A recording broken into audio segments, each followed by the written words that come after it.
Turn this all the way to the right until it completely stops.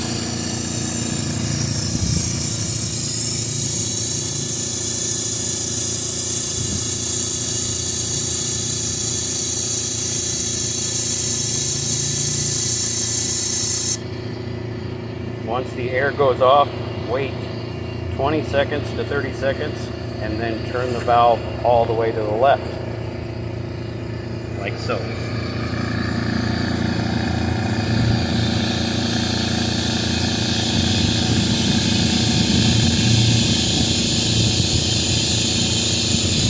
If you open it too soon, you'll hear the air escaping once again.